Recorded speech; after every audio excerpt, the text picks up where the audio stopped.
This is Satyam before you, and once again I am with you to have a profound discussion on the Hindu editorial section.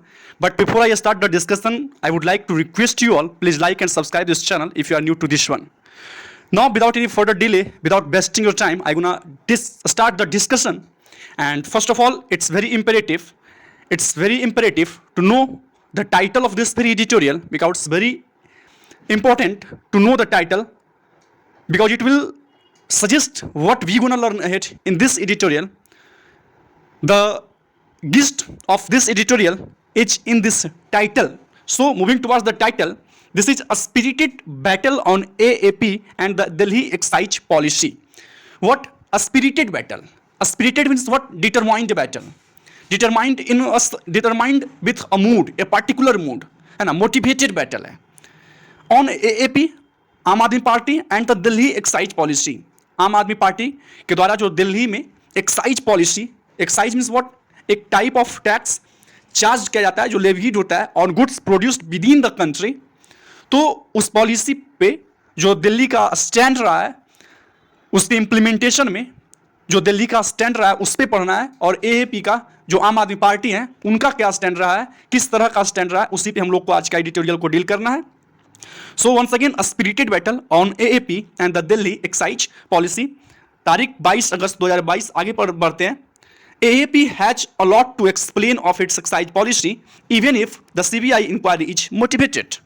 जो CBI का जो inquiry चल रहा है मनीष सिसोदिया जी पे, तो which is something motivated, वो कहीं ना कहीं motivated है, determined है, in a particular mood, and we can say कि वो इंसाइट किया गया है. और इंसाइट किसके द्वारा किया गया है? दैट इज रूलिंग पार्टी के द्वारा, जो सत्तारूढ़ पार्टी है उनके द्वारा, जो अनियमित तौर पे है ना किसी के लिए भी जो अपोनेंट हैं, जो सरकार के खिलाफ हैं, उनके लिए जो ईडी का इस्तेमाल, जो सीबीआई का इस्तेमाल किया जा रहा है कि उनको डिफेंसिव मूड में लाया जाए. तो कहीं ना कहीं ये मोटिवेटेड बैटल है, एक स्पिरिटेड बैटल है, और इसमें एएपी को, जो आम आदमी पार्टी है, हैज़ टू लॉट एक्सप्लेन, उनको भी बहुत कुछ बताना बाकी है ऑफ इट्स एक्साइज पॉलिसी, अपने एक्साइज पॉलिसी का जो उन्होंने इंप्लीमेंटेशन किया, जो इनेक्टमेंट हुआ, उसके बारे में. आगे बढ़ते हैं. सबसे पहले आज हम लोग वर्ड्स को कुछ देख लेते हैं. कुछ वर्ड्स हैं which is of utmost importance to know and which will help further to know the real analysis, to know the exact meaning of this editorial. So the first one is what? Ulterior motive, है ना. Ulterior motive is what? जो गलत इरादा होता है, जो गलत मकसद होता है, that is known as ulterior motive. The next one is lapses. Lapses means what? खामियां, है ना. What are the failures, shortcomings जिसको हम लोग बोलते हैं, है ना. The next one is kickbacks. Kickbacks means what? रिश्वत जिसको हम लोग बोलते हैं, kickbacks, bribe जिसको हम लोग बोलते हैं. Clandestine. Clandestine is what? Something which is secret, है ना, या फिर something which is done secretly, that is clandestinely, है ना, clandestine. फिर blatantly means खुला, है ना, openly, obviously, है ना, that is blatantly means in a completely obvious way, है ना, in a completely clear way, that is something which is crystal clear is known as blatantly. Combat means fight, we know very well. tar, what tar, TAR means damage और blame the reputation, किसी की जो reputation है, गरिमा है, जो प्रतिष्ठा है, उसको तार करना, ब्लेम करना, डैमेज करना, दिस इज नोन एज तार. आगे बढ़ते हैं. Pedestal means know very well. Pedestal what? Pedestal means what? The base या फिर सपोर्ट जिसको हम लोग बोलते हैं, that is pedestal. Holier then दो, व्हाट? होलियर देन दो मीन्स जो पायस हो, जो पवित्र हो, या फिर जो मोरली बेटर हो, है ना, जो मोरली बेटर हो, जो पवित्र हो, जो सीक्रेट हो. The next one is take no prisoner. What? एक take no prisoner means aggressively harsh, जो एग्रेसिवली, है ना, बहुत ही हार्स हो, उसको हम लोग क्या बोलते हैं? Take no prisoner. Take no prisoner. Tar with same brush, है ना, tar with same brush means having the same faults और बैड क्वालिटी, मीन्स एक ही तरह का जो फॉल्ट्स है या फिर जो बैड क्वालिटी है सभी में होना, that is having the same faults और bad quality, mean that is tar with the same brush. आज का ये कुछ इंपॉर्टेंट वर्ड्स जिसको मैंने एक्सप्लेन किया, और इसी के साथ हम लोग पढ़ते हैं एडिटोरियल की ओर. The Central Bureau of Investigation, what? CBI. The Central Bureau of Investigation has accused, क्या किया उन्होंने? एक्यूज्ड किया है. किनको किया? Delhi deputy chief minister Manish Sisodia, Delhi के जो डेप्यूटी चीफ मिनिस्टर हैं मनीष सिसोदिया, उनको किया है. एंड 14 अदर्स, और किनको? 14 अदर अन्य लोगों को. ऑफ करप्शन, किसके लिए, किस चीज के लिए उनको आरोपी घोषित किया गया, एक्यूज घोषित किया? तो करप्शन के लिए, भ्रष्टाचार के लिए, मालवर्सेशन के लिए. इन द इम्प्लीमेंटेशन, और वो करप्शन जो हुआ है किस फील्ड में हुआ है, तो in the implementation of the excise policy 2021-22 in the national capital territory, means national capital territory में जो एक्साइज पॉलिसी के इम्प्लीमेंटेशन के लिए जो करप्शन हुआ है ना, उसके इनेक्टमेंट में जो करप्शन हुआ है, इसी के लिए सीबीआई ने एक्यूज किया है मनीष सिसोदिया जो डेप्यूटी चीफ मिनिस्टर हैं दिल्ली के, और 14 अन्य लोगों को भी आरोपित किया है। सिसोदिया ऑन फ्राइडे को क्या हुआ, द एजेंसी मीन्स व्हाट, जो सीबीआई है, search Mr Sisodia house, Sisodia ji की जो हाउस है, जो घर है, उनका सर्च चला है ना, and also multiple locations in the country, और द कंट्री के अन्य लोकेशंस पे भी जाकर कुछ सर्चिंग किया गया। Mr Sisodia has said he expects the agency to arrest him soon, और मिस्टर सिसोदिया ने ऐसा कहा कि वो आशा करते हैं कि जो एजेंसी है, जो सीबीआई है, उनको जल्द ही गिरफ्तार कर लेगी। आगे बढ़ते हैं। ऑन जुलाई 21 जुलाई को जो लेफ्टिनेंट गवर्नर विनय कुमार सक्सेना है, लेफ्टिनेंट गवर्नर जो उपराज्यपाल हैं, उन्होंने रिकमेंड किया, उन्होंने सिफारिश की सीबीआई प्रोब, एक सीबीआई प्रोब होना चाहिए, एक सीबीआई का जांच होना चाहिए। After the chief secretary of Delhi government submitted A report, किसके बाद, जब दिल्ली के जो चीफ सेक्रेटरी हैं, उप सचिव हैं, है ना, जो मुख्य सचिव हैं, उन्होंने एक रिपोर्ट सबमिट किया, एक मसौदा जो है उसको पेश किया, उसके बाद एलिजिंग, और जिसमें एलिज किया जा रहा था ulterior motives of monetary gains, means मौद्रिक लाभ के झूठे मकसद का आरोप लगाते हुए एक रिपोर्ट जो है मुख्य सचिव जो है उनके द्वारा प्रस्तुत किया गया था, and against on the part of the accused के पार्ट पे in the implementation of the new policy, और किसको लेकर, तो जो इम्प्लीमेंटेशन था एक्साइज पॉलिसी का जो 2021 का लागू होने वाला था, उसी को लेकर, which the Delhi government then withdrew, और उसके बाद क्या हुआ, जो दिल्ली गवर्नमेंट ने ये सारी चीज़ों को क्या किया, वापस ले लिया। The controversial policy, which was rolled out on November 17, 2021, had privatized and liberalized the liquor trade, with the Aam Aadmi Party government projecting a revenue increase of 9,500 crore. अब ये जो controversial पॉलिसी है, ये जो विवादास्पद पॉलिसी है, जो नीति लाया गया, विच वॉज रोल्ड आउट, जो क्या हुआ, रोल्ड आउट, एराइज्ड ऑन नवंबर 17 नवंबर 2021 को ये एराइज हुआ, है ना, ये उठा। Had privatised and liberalised the liquor trade, ये पॉलिसी क्या किया है, जो प्राइवेटाइज्ड कर दिया है, निजीकरण की जो व्यवस्था है उसको ला दिया है, एंड लिबरलाइज्ड, और ये ट्रेड को लिबरल कर दिया है। विथ द आम आदमी party government projecting a revenue increase, और आम आदमी पार्टी ये प्रोजेक्ट कर रही है, ये दावा कर रही है कि इसमें रेवेन्यू का इंक्रीज होगा, और वो भी कितना, 9,500 करोड़ का। The report has accuse Mr Sisodia, और ये जो रिपोर्ट उनके द्वारा ये पेश किया गया था, वो रिपोर्ट जो है वो एक्यूज करता है मिस्टर सिसोदिया को of deliberate and gross procedural lapses to give undue benefits to the liquor licensees through the policy and receiving kickbacks through clandestine routes which the CBI is probing.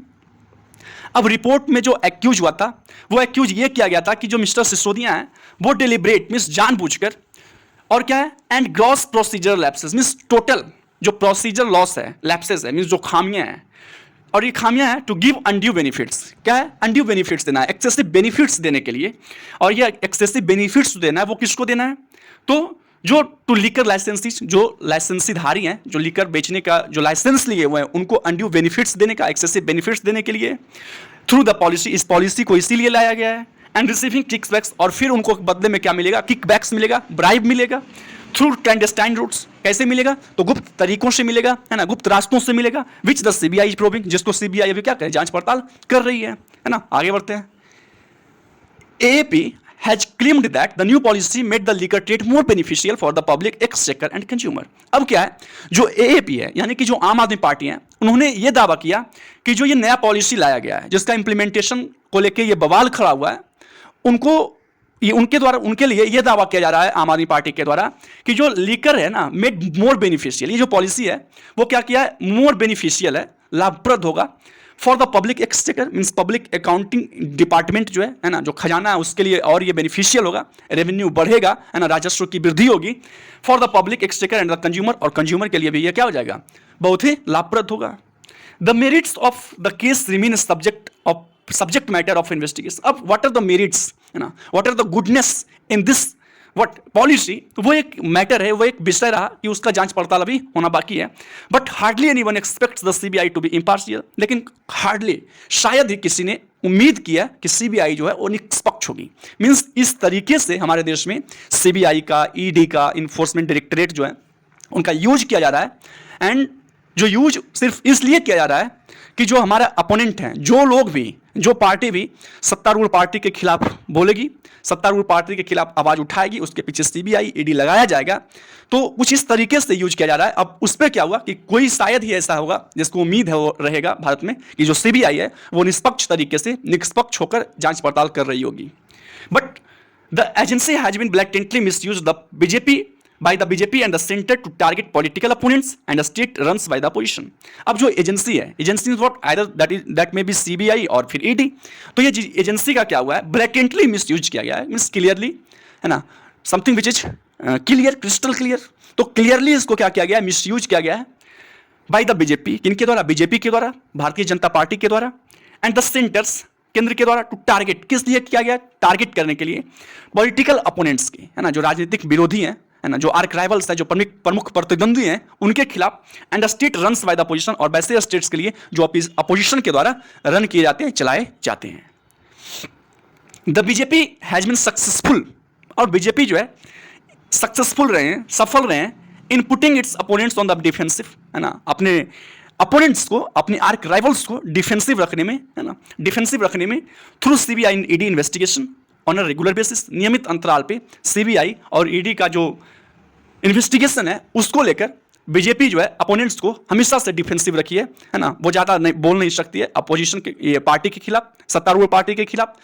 कोई भी policy सत्तारूढ़ party लाए उसके खिलाफ ज़्यादा बोलना नहीं है ना, मीन्स उसका गलत इस्तेमाल कहीं ना कहीं बीजेपी के द्वारा किया जा रहा है। The irony in the instance is that, अब ये आयरनी कहाँ है, विडंबना कहाँ है इस इंस्टांस में, AAP has been a votary of strong central laws, AAP जो है वो वोटरी रहे हैं, सपोर्टर रहे हैं, है ना, एडवोकेट रहे हैं सेंट्रल का जो स्ट्रॉन्ग लॉ है, जो भी स्ट्रॉन्ग लॉ, जो भी कड़ा कानून, जो भी अच्छा कानून सेंटर के द्वारा लाया जाता है उसका हमेशा से सपोर्ट किया गया एएपी के द्वारा। And central institution to combat corruption, और हमेशा से साथ दिया एएपी ने सेंटर को कि कम्बैट किया जाए, है ना, फाइट किया जाए करप्शन के खिलाफ, फाइट को लॉन्च किया जाए, इनिशिएट किया जाए कोई ऐसा कैंपेन जो करप्शन के खिलाफ हो, जो मालवर्सेशन के खिलाफ हो। एएपी ने हमेशा सपोर्ट किया है। Having transformed itself into a political party after beginning as an anti corruption campaign platform, means AAP जो पहले से ही क्या एक भ्रष्टाचार विरोधी अभियान, है ना, मंच के रूप में शुरुआत किए थे, और उसके बाद क्या हुआ, एक राजनीतिक दल में बदल दिया अपने आप को। तो irony in this instance is that, विडंबना इस इंस्टांस में ये है कि एएपी जो है वो वोटरे रहे हैं, सपोर्टर रहे हैं सेंट्रल लॉज का, कोई भी सेंटर के द्वारा जो लॉ लाया जाए, और सेंट्रल इंस्टीट्यूशंस का, बहुत सारे ऐसे सेंटर के इंस्टीट्यूशन है जो मालवर्सेशन के खिलाफ, जो करप्शन के खिलाफ लड़ाई स्टार्ट किए हैं, उनका हमेशा से सपोर्ट किया बीजेपी, ये आम आदमी पार्टी ने। और ये क्या किए, अपने आप को ट्रांसफॉर्म कर दिए, बदल दिए इनटू ए पॉलिटिकल पार्टी, एक पॉलिटिकल पार्टी में, एक राजनीतिक दल में, आफ्टर बिगिनिंग, जब वो शुरुआत किए थे as an anti corruption campaign, एक एंटी करप्शन कैंपेन को प्लेटफॉर्म, मींस एएपी क्या था, एक ऐसा प्लेटफॉर्म था जो एंटी करप्शन के विरोध में हमेशा से कैंपेन चलाती रही है, लेकिन अब ये एक राजनीतिक पार्टी में बदल चुकी है। In its popularity in Delhi has curiously alternated with its principal opponents the BJP, और इनकी जो पॉपुलैरिटी है, पॉपुलैरिटी मींस व्हाट, जो प्रसिद्धि है दिल्ली में खास करके, हैज क्यूरियसली अल्टरनेटेड, ये इंटरेस्टिंगली क्या हुआ है, अल्टरनेटेड हो गया है, बदल गया है with its principal opponents, principal जो मुख्य इनके आर्क राइवल्स हैं, जो प्रमुख प्रतिद्वंदी हैं, विद द बीजेपी, बीजेपी के साथ। वाइल आईएपी, जबकि एएपी जो है swept the last 2 assembly election, means last 2 assembly election में इन्होंने क्या किया, जीत हासिल की in Delhi. The BJP won all 7 Lok Sabha seats twice over during this same period, लेकिन उसी अवधि में जो बीजेपी है वो 7 सीट लोकसभा का जीतती है 2 बार। AAP's welfare schemes in Delhi helped it replicate its popularity in Punjab, where it won power, but it is now struggling to govern। जो दिल्ली का जो स्कीम है, जो मॉडल है, जन कल्याण का मॉडल, AAP के द्वारा उसी को लॉन्च किया गया था पंजाब में, और उसके कारण क्या हुआ, पंजाब में इन्होंने जीत तो हासिल कर ली, पावर, सत्ता तो हासिल कर ली, बट अब क्या है, वो स्ट्रगल कर रहे हैं वहाँ शासन करना, पंजाब में शासन करना, they all are struggling very hard to govern Punjab, Punjab को शासन करना, it's very going to be tough for the AAP.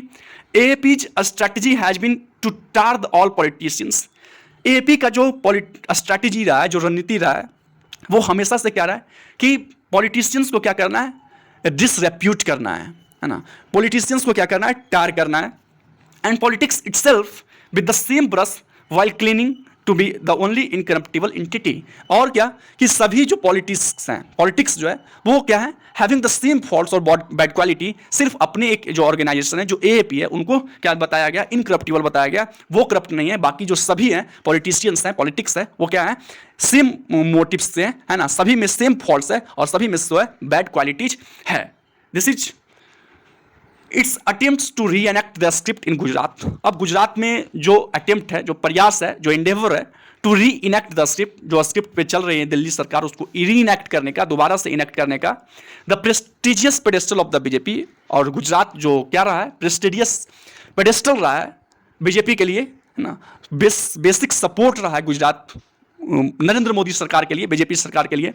Where elections are due this year, जहां इलेक्शन इस साल होने वाला एक्सपेक्टेड है, were bound to invite the BJP wrath, वो बाउंड था, उनका प्रयास जो है आम आदमी पार्टी के द्वारा जो प्रयास किया जा रहा है, वो प्रयास गुजरात में रीएग्नेक्ट करने का स्क्रिप्ट को, तो कहीं ना कहीं वो डिसीजन जो है बाउंड है, ये बीजेपी की नाराजगी को जाहिर करता है। बीजेपी अगर नाराज है, this is only due to the attempt of the AAP to reenact the script in Gujarat which has been the basic support for the BJP. But AAP has a lot to explain, लेकिन AAP को क्या है, अभी बहुत कुछ बताना बाकी है।